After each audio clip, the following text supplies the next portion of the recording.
इस जिंदगी का कोई मतलब नहीं है, मगर इस जिंदगी का मकसद है, और वह है उद्धार।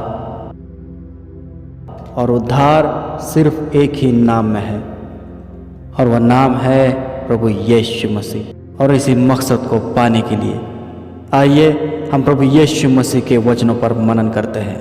तो आज का वचन है इब्रियों के नाम पत्री अध्याय 13 वचन 5। आइए वचनों की गहराई में आज कुछ नया सीखते हैं। वचन कहता है, तुम्हारा स्वभाव लोभ रहित हो और जो तुम्हारे पास है उसी पर संतोष करो, क्योंकि उसने आप ही कहा है, मैं तुझे कभी न छोड़ूंगा और न कभी त्यागूंगा। वचन कहता है कि तुम्हारा स्वभाव लोभ रहित हो और जो कुछ भी हमारे पास है उसमें संतोष किया करे, उसमें समाधान रहे, उसी में सुखी रहे। इस वचन के अंत में जो लिखा है कि मैं तुझे कभी न छोड़ूंगा और न कभी त्यागूंगा। आइए इस वचन के गहराई को समझने के लिए एक सच्ची घटना का हम आधार लें। ये घटना है एक विधवा माँ की, जिसने अपने इकलौते बेटे को पाला पोसा बड़ा किया, स्कूल में पढ़ाया लिखाया, और एक दिन उस लड़की को एक लड़के से प्यार हो गया। उसने फैसला किया कि मैं इस लड़के के साथ में भाग जाऊंगी, और उसने अपनी माँ को छोड़ के उस लड़के के साथ में वो भाग। इसकी माँ परमेश्वर के ऊपर विश्वास रखती, रोज प्रार्थना किया करती थी, रोज वचन पढ़ती थी, मगर इसकी बेटी एक लड़के के साथ में भाग। करीब 3 साल बीतने के बाद में वही लड़की आधी रात के लगभग 2:30 बजे उसके माँ के घर के पास आ रही थी। वो इसलिए आ रही थी क्योंकि उसका जो बॉयफ्रेंड था उसको रोज मारता था, उसको रोज पीटता था, वो नशा करता था, वो दारू पीता था, हर वो चीज जो बुरी होती है वो सब कुछ करके इसको परेशान किया करता था। आखिर में इसको अपनी माँ के घर की याद आ गई और वो अपने माँ के घर को आ रही थी। करीब 2:30 बजे के आसपास जब उसने अपनी माँ के घर के दरवाजे को देखा तो वो दरवाजा खुला था।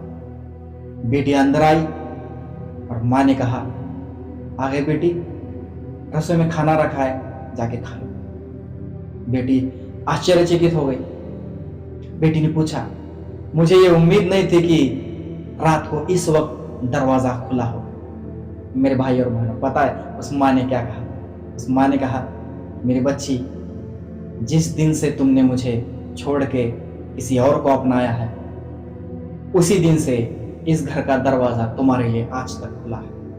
हालेलुया। मेरे प्यारे भाई और बहन, जिस तरह से इस माँ ने अपने बेटी को, जो उसको छोड़ के करीब 3 साल छोड़ के गई थी, उसको आधी रात को भी अपना लिया, उसी तरह से हमारा भी प्रभु आपको और मुझे अपनाने के लिए तैयार है आज भी।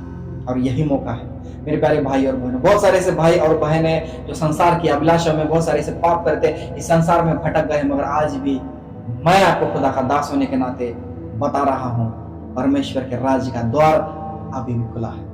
अगर आपको लगता है कि संसार में बहुत सारा पाप में मैं फंसा हूं, बहुत सारे अभिलाषा में मैं फंसा हूं, तो लौट आओ। परमेश्वर आज भी आपसे उतना ही प्यार करता है जितना वो पहले करता था। उसने हमारे लिए जान दी है। उस एहसान को कभी नहीं भूलना मेरे भाई और बहनों। परमेश्वर ठीक जिस तरह से इस औरत ने अपनी बेटी को अपनाया, उसी तरह से प्रभु यीशु हमको अपनाने के लिए आज बताया, मगर इसकी भी एक मर्यादा है, एक लिमिट है, क्योंकि हम रैप्चर के दिनों में चल रहे हैं। कभी भी रैप्चर हो सकता है। इस रैप्चर होने के पहले हमको लौट आना है, तब तक ही दरवाजा खुला रहेगा। अगर एक बार दरवाजा बंद हो जाएगा तो सोचियो कितना बड़ा हादसा हमारे जीवन में हो सकता है। मेरे प्यारे भाई और बहनों, अगर इस कहानी के द्वारा आपको परमेश्वर के प्यार का अगर एहसास हो चुका है तो संसार में कुछ नहीं रखा है मेरे दोस्त। इस पूरे संसार के अभिलाषा को छोड़ के निकल आओ परमेश्वर के पास। भाई और बहनों, अगर आपको ये वीडियो अच्छा लगा तो इसको लाइक, कमेंट्स और सब्सक्राइब जरूर करना, और खासकर इसे शेयर जरूर करना, क्योंकि परमेश्वर का वचन रुकना नहीं चाहिए। तो आइए इस संसार से नाता तोड़ के निकलते हैं उद्धार के।